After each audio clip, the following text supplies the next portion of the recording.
அனைவருக்கும் அன்பு வணக்கம். மீண்டும் உங்கள் அனைவரையும் உங்கள் பிரசித்தி பெற்ற ஜெயா தொலைக்காட்சியில் நாள்தோறும் நல்ல நல்ல செய்திகளை வரக்கூடிய அருள் நேரத்தில் ஆனந்த ஆரம்ப பகுதியில் சந்திப்பதில் இரட்டிப்பு மகிழ்ச்சி. நீங்கள் நினைத்த காரியங்கள் கைகூட எல்லாம் வல்ல இறைவனை சிக்கனம் பற்றி இன்றைய நிகழ்வுக்குள் செல்கின்றோம்.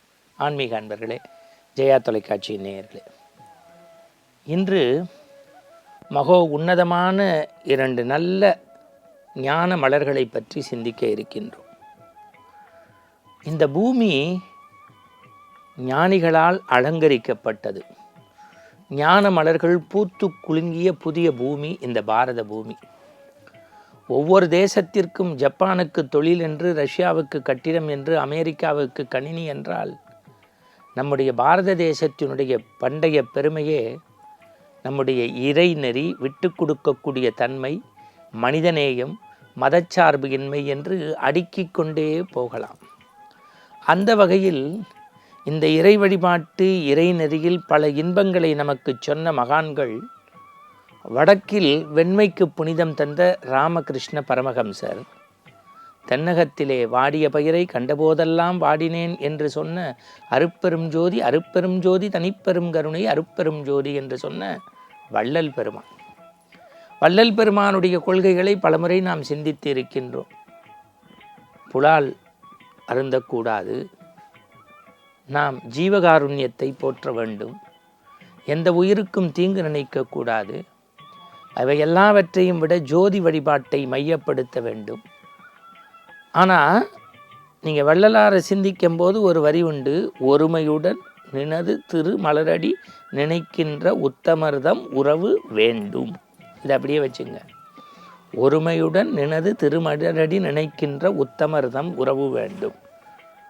இப்போ சில பேருக்கு காசு வேணும், வீரம் வேணும், படிப்பு வேணும்னா என்ன பண்ணுவோம்? கல்விக்குரிய கலைமகளே, கலைகள் பல பல எமக்கருளே, செல்வம் குடிக்கும் திருமகளே, சிறப்பாய் வாழ்ந்திட எமக்கருளே, வலிமைக்குரிய மலைமகளே, வளமுற திருவருள் புரிந்திடுவோம், தலையால் வணக்கம் புரிந்திடுவோம், தயவாய் காத்திட மூவருமே. இப்போ சுவாமிகிட்ட வேண்டும் வேண்டும் வேண்டும் வேண்டும்னு தான் கேட்குறோம்.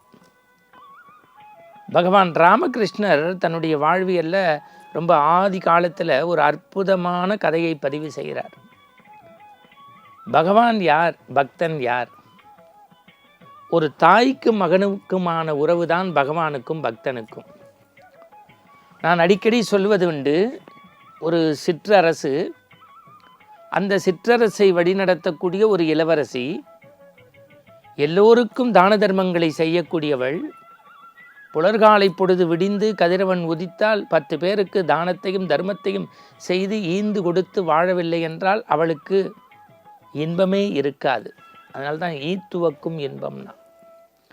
அப்பேற்பட்ட அந்த குறுநில நாட்டினுடைய இளவரசி நாள்தோறும் வாரி வழங்குவதை பார்த்த ஒரு வாலிப இளைஞன் நெஞ்சுறுதியோடு கைகட்டி அவள் முன்னே தோன்றி, உன்னுடைய கொடையை பாராட்டினேன், மகிழ்ச்சியேன் என்று சொன்னான்.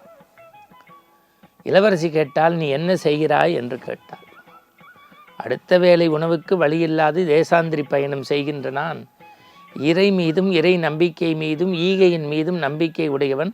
நாள்தோறும் ஒரு வாரமாக பார்க்கின்றேன், உங்களுடைய ஈகை குணத்தினுடைய பெருமை என்னை ஈர்த்தது.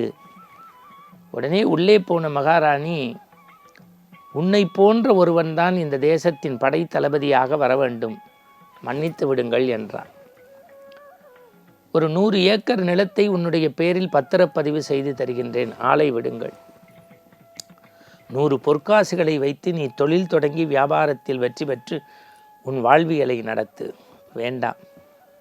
பிறகு ஏன் ஒரு வாரம் வந்து வந்து என்னை உற்று நோக்கி வாழ்த்தினாய்? மீண்டும் சொல்கின்றேன், கொடுக்கக்கூடிய அந்த ஈர இதயம் என்னை ஈர்த்தது என்று சொல்லி நடக்கப் போகின்ற போது அவனுடைய கரத்தை பற்றி அங்கிருந்த மகாஜனங்களிடம் ஒரு குறுநில மன்னனுடைய இளவரசியாக இருக்கக்கூடிய அந்த பெண்மணி சொன்னால், மகாஜனங்களே, நாள்தோறும் என்னுடைய அரண்மனை வாசலுக்கு வந்து கதிரவன் உதிக்கின்ற நேரம் தொடங்கி அந்தி சாய்கின்ற நேரம் வரை அவரவர் விருப்பத்தை கேட்டு பெறுவீர்கள்.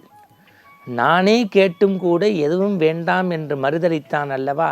இவரை படைத்தலைவராக்க பொன்னை பொருளை மண்ணை கொடுப்பதை விட என்னையே மணக்கக்கூடிய ஆற்றலை தருகின்றேன். இன்று முதல் இவர்தான் என் கணவன் என்று மாலையை போட்டு மகிழ்ச்சியோடு கைத்தட்டுகின்றார்கள்.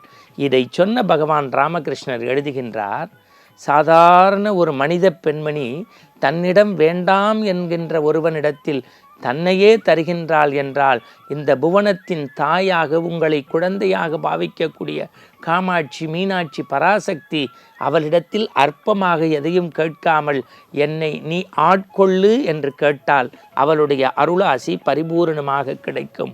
ஜோதி வழிபாட்டை வலியுறுத்திய வள்ளலாரும் வெண்மைக்கு புனிதம் தந்த ராமகிருஷ்ண பரமஹம்சரும் சொல்வது எதுவும் வேண்டாம், ஒருமையுடன் நினது திருமலரடி நினைக்கின்ற உத்தமர்தம் உறவு மட்டும் இருந்தால் ஆனந்தம் நிலைத்து நிற்கும்.